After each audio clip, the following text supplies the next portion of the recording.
in this week's Talking Points.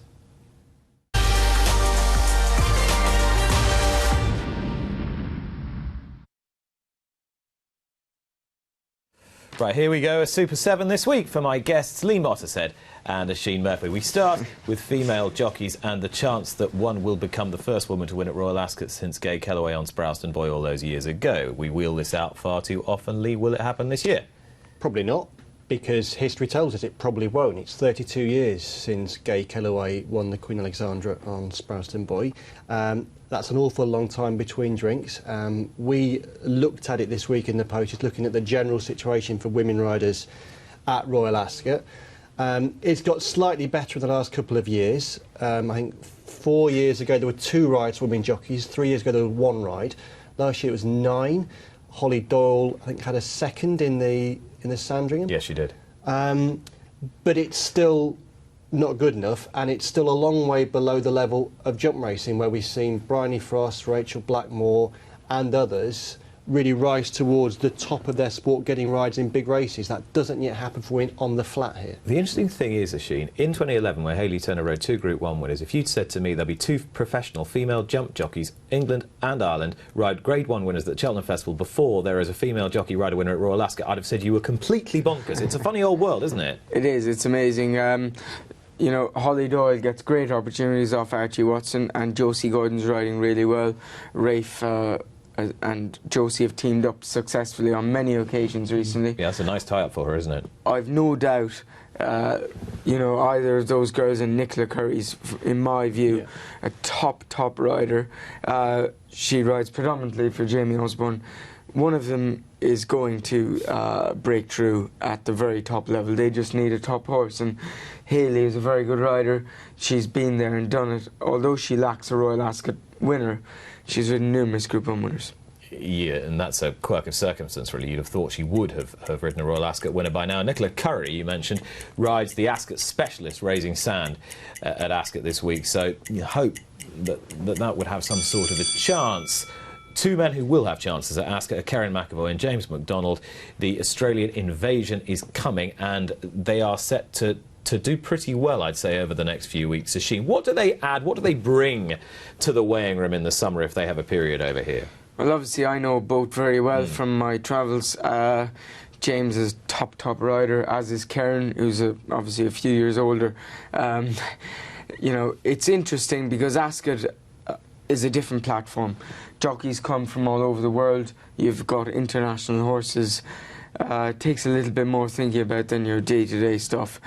But, you know, I've no doubt they'll both pick up good rides, and undoubtedly they'll probably have winners. And they've both shone on this stage before. I remember Karen McAvoy winning the Gold Cup on Papineau all those years ago, and James McDonald, when he won on Expert Eye, caught the eye of Juddmonte, and that looks like an association that's going to bear some fruit. Yeah, I mean, they're fantastic jockeys, and they do just add to this whole sense that now Royal Ascot is a truly global racing occasion.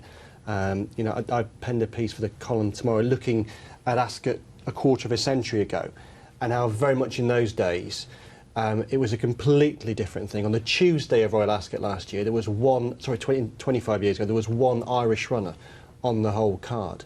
There were runners from France, Britain, Ireland and Germany, but now we've got international equine representation, but also the jockeys. And the fact that we're going to have Velasquez there, Gaffalioni, McAvoy, McDonald, Yutaka, it truly is an international occasion. Does it give you a kick to have more international representation, or do you think, actually, can they just leave me alone and let me have all the good rides? No, I quite enjoy it. Many of the rides Karen and James have picked up, I wouldn't have been in the running for anyway, and it's great to see them. It certainly is. James McDonald and Karen McAvoy, who will be adding some Australian lustre to Royal Ascot this year. There's plenty of lustre of its own down under, to be fair, particularly in terms of the money and the prize money wars between New South Wales and Victoria, which got an airing in the newspapers this week, partly because Amanda Elliott from the Victoria Racing Club referred to Peter Volandis, who runs Racing New South Wales, as a silly little man. And that became quite an entertaining story. And Amanda will be on this show again next week. So, fantastic. Lee, you two keep a close eye on Aussie racing politics. What's the deal here? Yeah, I do. Well, I mean, I adore Australian horse racing, almost as much as I adore British horse racing. But it has got its own problems. and one of its problems is that you have got civil war taking place between Racing New South Wales and Racing Victoria. Traditionally in Australia, the Australian spring was dominated by Victoria, Melbourne, and the autumn was dominated by Sydney, New South Wales. Peter V'landys, who runs racing in New South Wales and has enormous power, partly linked to maybe the fact that he's not dealing with as many race clubs as they have to do in Victoria. Right, yeah. He has taken the view that there is no reason, in his opinion, why the spring should be Victoria's preserve. So they introduced the Everest 3 years ago with colossal prize money, $14 million Australian dollars. That now is on Caulfield Cup Day this year, which is one of the big 3 classic days in Australian racing. He's introduced a new race worth £4 million on Victoria Derby Day, the Saturday before the Melbourne Cup. It's akin to Horse Racing Ireland deciding that they are going to stage a Group 1 10-furlong race on Eclipse Day. There's no harmony now between the two states. What outcome of which, though, is that prize money in both states is getting colossally high, helped by things like point of consumption tax and government support. But it does mean that whereas in the past you would know that a top Australian middle distance horse would be in the Cox Plate on Cox Plate Day, that horse might now very well go to New South Wales instead. Racing politics from down under. Massar, the Derby winner, is set to make his eagerly awaited reappearance now in the Hardwicke Stakes, so he can be ridden by James Doyle, who would have had to ride him in the Prince of Wales and missed the ride on Sea of Class otherwise. Is it a good spot for Godolphin to stick him in the Hardwicke rather than the tougher waters of the Prince of Wales, do you think, Oisin? He saw a mile and a half out very well in the Derby. Obviously, we haven't seen him since, unfortunately. He ran a very fast time at Newmarket in the Craven, and I think he's an exceptional horse. It's great to see him back. Is it in any way indicative, do you think, that perhaps the horse isn't giving him the signs they wanted to, that they're going for arguably the easier race? Charlie's a very good trainer, and I'm sure he's going to place this horse where he's going to win, or try and win, and he feels this is a good spot. Possibly the Prince of Wales on his comeback run against the likes of Sea of Class, Crystal Ocean was a tough task anyway. So this is possibly the right decision. It's a tough call for Sea of Class as well, talented though she is, to make her comeback run.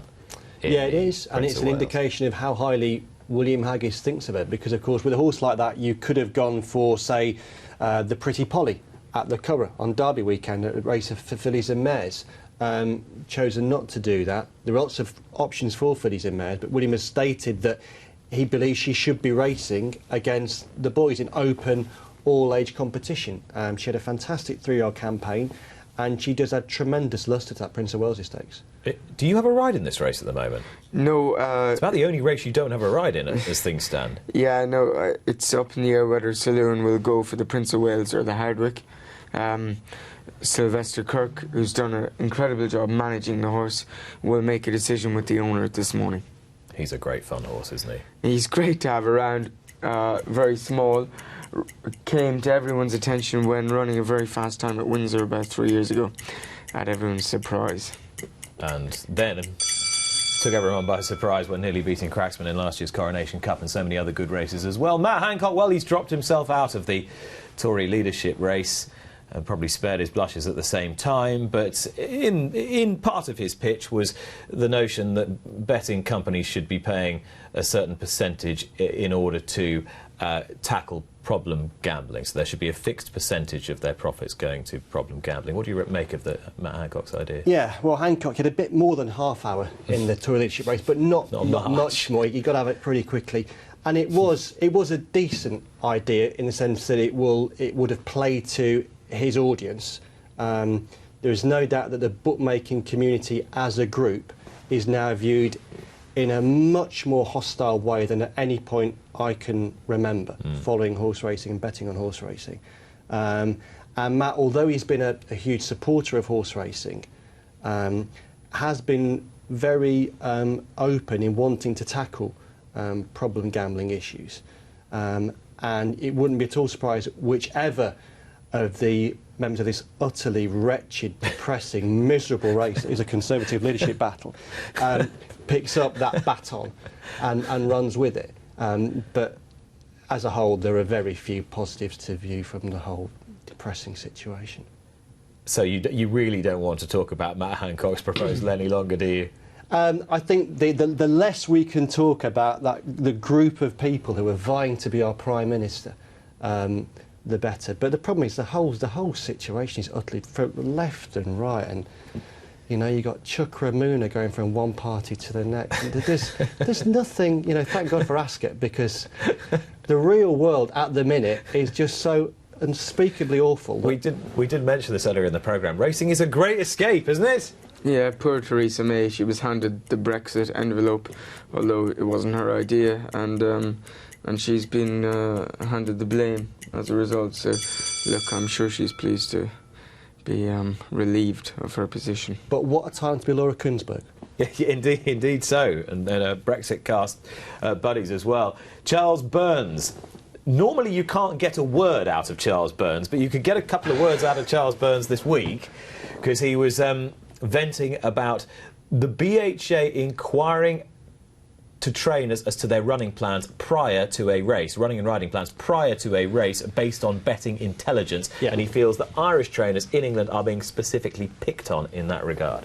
Yeah, he spoke to the Racing Post this week, to my colleague David Jennings, about it, and he made the point that I think so far, and the BHA is very transparent about this, it's all documented who they speak to before a race, and I think so far 2 trainers have been spoken to, Dennis Hogan on 3 occasions, and Charles Burns on 3 occasions, and from that Charles Burns took the view that he thinks the BHA might well have an issue with Irish trainers. I would suggest the BHA don't have an issue with Irish trainers. They have an issue with people like Charles Burns. It's more it's the sophistication of the stewarding system, essentially, isn't it, Oisin? This is something that in Australia or Hong Kong would be quite normal. Yeah, very, very normal in those 2 jurisdictions. Obviously, the BHA's job is to police the sport. I'm not fully aware of what's going on in each case. Dennis Hogan would be a friend of mine. I've never ridden for Charles Burns. He's a very good trainer. I don't know what's happening at the moment and how they go about these procedures, but I suppose we have a job to protect the sport, yeah. And if they feel an inquiry is appropriate, they must carry one out. But it's important on what grounds they do so. Dennis made the point that this doesn't happen in Ireland. I think a lot of people reading those comments will say it really should. You know, there is nothing wrong with asking people questions. Punters want to see that. It's a very transparent process. I wouldn't have any complaints at all. Yeah, two wrongs don't make a right. World Pool. Now, how much could Ascot's revenue be burnished by the global pool that will be in situ this week? And will, for example, the Japanese play big because they can open the pool because Deirdre's running in the Prince of Wales? Yeah, I mean, this is in partnership what they're doing with the Hong Kong Jockey Club, which of course has liquidity that we can only dream of and can't even imagine. But this intermingling of global pools that will take place at Royal Ascot next week has to be a good thing. They're talking about liquidity rising on occasion perhaps from 20 million to 70 million. It will bring in so much extra money. They can't have it for every race because for things like with the, let's say through Hong Kong, and they can't take, for example, Hunt Cup size fields. So there'll be some races where you can't have a wind pool, you can't have a place pool. But the idea of trying to generate interest in pool betting, which is one area where there clearly is scope for growth and untapped potential, because we don't have a pool betting culture in this country that they have in Japan and Hong Kong and Australia. So that's a great thing. And you mentioned Deirdre, and again, it's a mark of the popularity of horse racing in Japan that the Prince of Wales Stakes, the feature race on day 4, has been brought forward from 4:20, which is the time for all the feature races at Ascot, to 3:40, because Ascot realised that if they could run the race before midnight, so many more people in Japan will watch and bet on that race, and therefore the benefits that will come from that are enormous. It's been taken for granted that Royal Ascot's an international event, but really it's only been the last sort of 20 years where it's reached kind of had any kind of global currency. Yeah, fortunately I'm only 23, so I don't really know how long Ascot is of relevance to the international public, but it's fantastic to see this happening, and I hope more people generate interest in the meeting. 23. 23. Hate you. Right. Those were this week's talking points.